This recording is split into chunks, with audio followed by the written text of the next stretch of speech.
The American embassy in Tehran is in the hands of Muslim students tonight. Spurred on by an anti-American speech by the Ayatollah Khomeini. The embassy staff was taken hostage to punish America for giving refuge to the exiled Shah. Iranian militants wanted him back. America was still in shock over Vietnam. Now the evening newscasts were flooded with new images of hatred. Pictures of Americans being abused by jeering militants. It was horrible, just horrible. This attempt to show America as blinded and demeaned and humiliated by these extremists. And it was clear that they prepared each of these shows to coincide with America's evening news. New lightweight video cameras, combined with satellite transmission, allowed the U.S. networks to send back pictures at unprecedented speed. Soon the networks were filling a third of their nightly newscasts with coverage of the crisis. So much material was available that ABC created a special program devoted entirely to the hostage story. The Iran crisis. America held hostage. America Held Hostage was the most successful series of late-night news specials ever created. Its successor would do even better. This is ABC News Nightline. You cannot understand the full impact of the medium on the story until you realize the preamble, the way that the White House itself had set up the story, that it was this important. They were pleased that it was getting that kind of coverage. And here was, as it was perceived by the White House, a golden opportunity to show Jimmy Carter being presidential.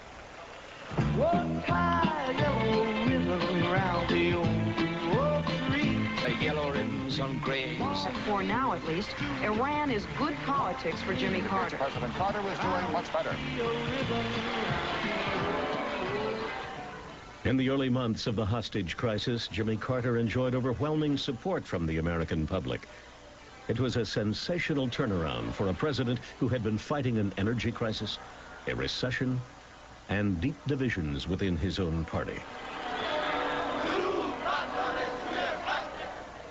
The nightly newscasts were attracting huge audiences. But with negotiations deadlocked, there was actually little news to report. The pictures from Iran were becoming routine, and the networks were desperate for fresh angles. As of right now, I really don't have any fears. NBC obtained the first interview with an American hostage, Marine Corporal William Gallegos. But there was a price, an exchange. NBC allowed a student militant, a terrorist in the eyes of the White House, to deliver a political statement on national television. The demands of our people, and you have understood that we are not terrorists, that we are not... To air such an interview was an example to me of a basic willingness to sacrifice one's integrity and standards in order to do something first, in order to do something that no one else can do, in order to do something that perhaps will attract more viewers, at least for a night. Good evening. The situation in Iran goes from bad to worse. Now on the 34th day. The 65 American hostages are the 69th day in the Iran crisis. On the 74th day of captivity, 31st day of captivity for those 50 Americans in Iraq.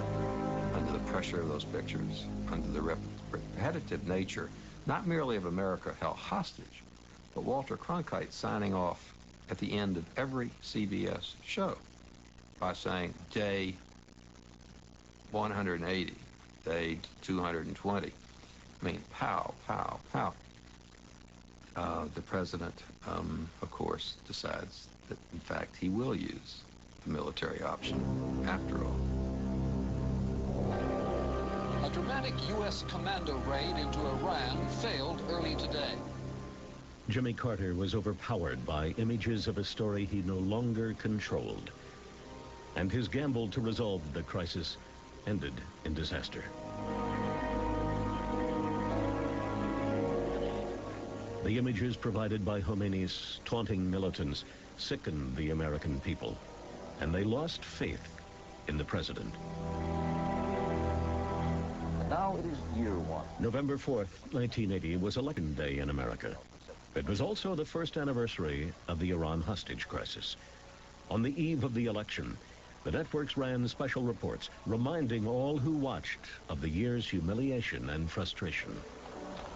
On January 20th, 1981, 30 minutes after Ronald Reagan became the next president of the United States. And the United Press International reported just 2 minutes ago that the hostages are freed.